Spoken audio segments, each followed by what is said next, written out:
apa mukadimah intro lah. Teruskan. Innal hamdalillah nahmaduhu wa nasta'inuhu wa nastaghfiruh wa na'udzu billahi min shururi anfusina wa min sayyiati a'malina. Man yahdihillahu fala mudilla lahu wa man yudlil fala hadiya lahu. Ashhadu an la ilaha illallah wahdahu la sharika lahu wa ashhadu anna Muhammadan 'abduhu wa rasuluh. يا أيها الذين آمنوا اتقوا الله حق تقاته ولا تموتن إلا وأنتم مسلمون يا أيها الناس اتقوا ربكم الذي خلقكم من نفس واحدة وخلق منها زوجها وبث منهما رجالا كثيرا ونساء واتقوا الله الذي تساءلون به والأرحام إن الله كان عليكم رقيبا يا أيها الذين آمنوا اتقوا الله وقولوا قولا سديدا يصلح لكم أعمالكم ويغفر لكم ذنوبكم ومن يطع الله ورسوله فقد فاز فوزا عظيما أما بعد فإن أصدق الحديث كتاب الله وخير الهدي هدي محمد صلى الله عليه وسلم وشر الأمور محدثاتها وكل محدثة بدعة وكل بدعة ضلالة وكل ضلالة في النار أو كما قال صلى الله عليه وسلم. Sedang hadirin tuan-tuan dan puan-puan, sahabat-sahabat sekalian, alhamdulillah kita bertemu kembali dalam kajian kita di sini. Malam ni Tauhid dan juga Umdatul Ahkam. Cuma sebelum daripada saya memulakan kajian kita dan pengajian kita pada malam ini, ada dua perkara yang ingin saya sebutkan. Dua perkara penting yang ingin saya sebutkan sebagai satu muhasabah. Sebagaimana kata Umar Al-Khattab radhiyallahu anhu, hasibu anfusakum qabla an tuhasabu wazinu anfusakum qabla an tuzan. Maksudnya hendaklah kamu bermuhasabah diri kamu sebelum amalan kamu dihisab oleh Allah Subhanahu wa taala. Dan hendaklah kamu timbang diri kamu sebelum Allah Subhanahu wa taala timbang amalan kamu di mizan pula. Perkara pertama yang ingin saya sebutkan adalah berkaitan dengan pertembungan pandangan di kalangan ahli ilmu dan para asatidzah. Tuan-tuan dan puan-puan sekalian, telah berulang kali saya nyatakan di sini bahawasanya perbezaan pendapat dan pandangan itu akan sentiasa wujud sampai ke akhir zaman, bahkan sampai ke kiamat. Ini merupakan satu fitrah yang Allah Subhanahu wa taala tetapkan sebagai satu ujian. Dan di sana Allah Subhanahu wa taala sediakan mekanisme-mekanisme untuk dijadikan sebagai alat kepada perpaduan. Tetapi masalahnya manusia, apabila mereka berhadapan dengan perbezaan pandangan, mereka seringkali mencari jalan untuk berpecah. Cari untuk berpecah. Mereka bukan mencari jalan untuk menyatupadukan pandangan. Mereka bukan mencari jalan untuk bersangka baik. Mereka bukan mencari jalan untuk menghormati antara pandangan ini dengan pandangan yang lain. Menyebabkan akhir-akhir ini apabila timbul isu di Mesir, isu demonstrasi, isu kerajaan demokrasi, isu menggulingkan Husni Mubarak dan sebagainya. Apabila ditanya kepada saya dalam satu kuliah di dekat sini tentang isu tersebut, kemudian disiarkan di dalam YouTube internet, dan ada pihak yang tak bertanggung jawab mengambil visual tersebut, video tersebut, lalu dibandingkan dan ditandingkan dengan salah seorang daripada tokoh ilmuwan juga di negara ini yang tidak kurang pandangan dan pendapatnya di dada-dada akhbar, begitu juga di blog, website dan sebagainya. Jadi di sana pelbagai ulasan yang timbul. Kita kena faham, tuan-tuan dan puan sekalian, soalan yang diajukan di dalam kelas-kelas pengajian ilmu bersifat terfokus kepada satu-satu isu. Tetapi jawapan yang datang melalui video tidak menjelaskan kepada masyarakat di luar sana tentang asal persoalan yang dikemukakan. Jadi seolah-olah orang di luar sana tengok, apa jawab awak tak cerita yang ni, awak tak cerita yang ni terkurang, awak cerita pandangan ni, awak tak cerita yang ni. Nampak tuan-tuan dan puan sekalian? Ini kelemahan dan kekurangan. Yang mana semua kena faham. Sekarang ni masyarakat kita dengan mudah-mudah, tuan-tuan dan puan sekalian, menyebarkan sesuatu di YouTube sana tanpa memikir implikasinya, kesan baik dan buruk. Saya tak nafikan ini merupakan salah satu daripada metod dakwah, uslub dakwah kita. Kita nak sampaikan dakwah kepada masyarakat umumnya. Tapi biarlah bila kita masukkan video ke, bila kita masukkan dalam YouTube dan sebagainya, jelaskan. Kelas ni macam ni. Ustaz menjawab soalan yang diajukan kepada beliau seperti ini dan sebagainya. Kerana hal-hal seperti ini boleh membantu untuk mengelakkan fitnah. Sebab itu para asatidzah, para masyayikh, khususnya para ilmuwan-ilmuwan, Syekh Ibn Baz, Syekh Ibn Uthaymin, Syekh Al-Albani, kemudian masyayikh-masyayikh di Jordan, mereka kurang suka video mereka dirakamkan dan kemudian disebarkan. Bahkan kalau saya cerita guru dalam kelas saya, Dr. Ibrahim Ibn Amir Ar-Ruhaili, dia bagi rakaman, diizinkan rakam satu saja, dia tak mau banyak, satu saja. Yang satu ni kena bagi balik dekat dia. Dia dengar balik, dia cek balik, kod-kod ada tatarruf lisan. Kita bercakap terlebih. Biasa kadang-kadang tengah marah, kadang-kadang ada tak puas hati. Manusia. Kullu bani Adam khata'. Semua anak Adam melakukan kesilapan dan kesalahan. Jadi minta dicek balik. Yang mana dia tak kena, yang ni jangan bubuh. Yang ni jangan. Yang ni boleh. Jadi kita pun secara amanah kita lakukan perkara seperti itu. Tapi kita tak nafikan ustaz-ustaz kita pada hari ini, saya ke ustaz-ustaz lain ke, mana nak sempat nak dengar balik kuliah apa semua, ni bukti balik apa semua. Kita tak ada benda tu.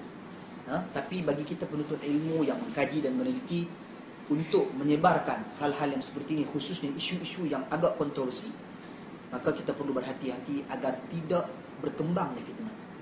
Fitnah ni tuan-tuan dan puan sekalian, antara saya dan tokoh tersebut tak ada masalah apa. Kami bersahabat, kami berkawan, okey, alhamdulillah, hubungan tak ada masalah. Tetapi masalah berlaku apabila golongan-golongan yang tak ada otoriti untuk mengulas, mereka mengulas sesuka hati pandangan-pandangan mereka. Oh, ini video ni macam ni lah, ada pertembungan lah, ada ni lah. Tuan-tuan dan puan sekalian, awak manusia tak boleh berbeza pendapat. Kita bukan menyeru kepada perbezaan pandangan, kita menyeru kepada perpaduan, satukan pandangan. Cuma dalam hal-hal tertentu ada pandangan yang berbeza. Jadi usahlah kita bertindak menjadi namimah, pengadu domba, melaga-lagakan manusia. Nak bagi perang, nak bagi besar, awak syok ke orang kali? Benda ni kena faham. Sepatutnya benda ni diredakan oleh penuntut ilmu, bukan mereka yang menjadi jambatan kepada pergaduhan, perselisihan, perpecahan dan sebagainya. Tak boleh. Yang diulah aku dalam internet, yang diulah aku dalam beberapa laman-laman forum, Allah, ulah aku suka seronok. Cakap apa yang mereka nak cakap, masa boleh ulah, tak ada masalah, boleh tulis ya benda tu. Sebab itu tuan-tuan dan puan sekalian, para ahli ilmu berpegang dengan hadis Nabi sallallahu alaihi wasallam ketika mana berlaku fitnah, zaman fitnah, zaman perpecahan manusia.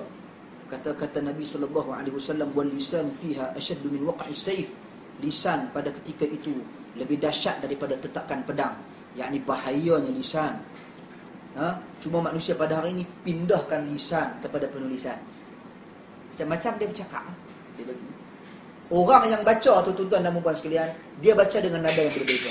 Kita mungkin tulis dengan dalam keadaan yang tenang, tapi orang yang membaca, dia baca ayat tersebut dengan nada yang tinggi, dia akan jadi garang juga. Intonasinya yang berbeza. Sebab tak tahu, itu tulisan. Jadi sebab tu tuan-tuan dan puan sekalian, kita kena lebih berhati-hati agar tidak berlaku fitnah yang lebih besar. Bila orang tanya kepada saya, ikhwan muslimin, tanya ikhwan muslimin, kita jawab pasti ikhwan muslimin. Kerana apa yang berlaku di luar sana tuan-tuan dan puan sekalian, kita melihat kepada punca kejatuhan Husni Mubarak pada hari ini kerana gerakan ikhwan muslimin dan juga liberal, gerakan liberal, juga Kristian, juga golongan sekular. Mereka bergabung satu, maka mereka menjatuhkan kerajaan yang ada sekarang di Mesir. Tuan-tuan, kita kena ingat, apabila para ulama salaf, ulama-ulama ahli sunnah wal jamaah, dalam hal seperti ini, mereka tak bagi buat demonstrasi. Mereka tak bagi duk maki-maki, hamun, kutuk-kutuk. Demonstrasi aman ke tak aman ke, jangan buat demonstrasi. Sebab demonstrasi kita tak mampu untuk menjadikan dia aman. Dalam tafsiran aman yang kita kena jelas lagi faham. Tafsiran aman saya dah cerita apa tafsiran aman. Aman apa maksud aman? Aman bukan sahaja tak ada maki hamun. Aman bukan saja tak ada orang baling batu. Aman bukan saja tak ada orang mati. Aman, tuan-tuan dan puan sekalian, tingkah laku, akhlak, pembaziran masa, percampuran lelaki dan perempuan. Ini semua termasuk dalam erti kata aman. Mana mungkin kita kata demonstrasi aman tu tak ada orang bunuh, kira aman. Tak ada orang cedera, kira aman.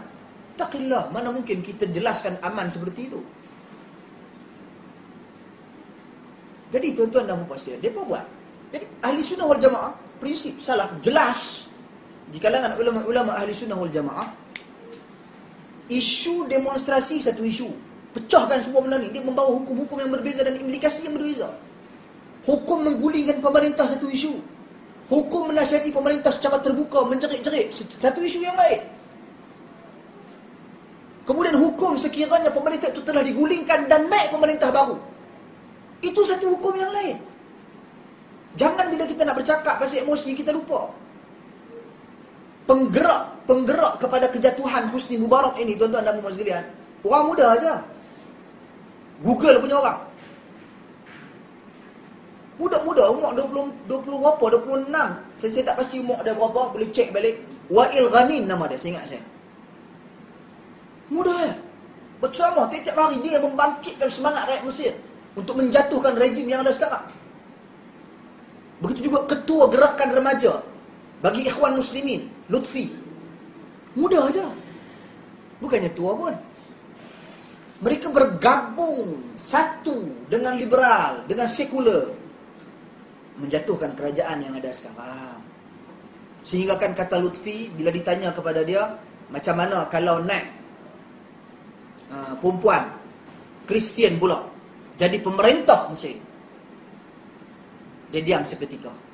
Tapi kemudian dia berkata, kalau mengikut demonstrasi yang ada sekarang ni, dengan struktur pentadbiran demokrasi yang terus, dia kata, kera jadi presiden pun tak apa. Tuan-tuan, perempuan yang saya kasih dan dirahmati Allah Subhanahu wa taala sekalian, ahli sunnah wal jamaah, ataupun mereka katalah ni salafi, mereka kata salafi, saya bunuh salafi lah senang. Saya mengaku salafi. Mungkin ada orang dia tak mahu mengaku. Tak apa, dia tak mahu, dah buat macam mana? Tuan-tuan dan puan sekalian, salafi dalam keadaan seperti ini, mereka menyedarkan manusia dengan muhasabah diri. Tim yang nak menggulingkan kerajaan Ikhwan Muslimin bersama liberal, sekular, Kristian, mereka menyedarkan masyarakat. Macam mana dia sedarkan masyarakat supaya masyarakat bangkit? Dengan kezaliman pemerintah. Dua metodologi yang berbeza. Kesan terhadap dakwah pun dia akan jadi berbeza. Salafi dia habaq kata tak, macam mana boleh nak pemimpin zalim yang macam ni? Hampa kena tengok diri hampa tu, hampa buat apa tiap hari? Bagaimana akidah hampa? Bagaimana ibadat hampa? Bagaimana hubungan silaturahim? Bagaimana akhlak? Bagaimana tingkah laku? Tim Ikhwan Muslimin ini dalam gerakan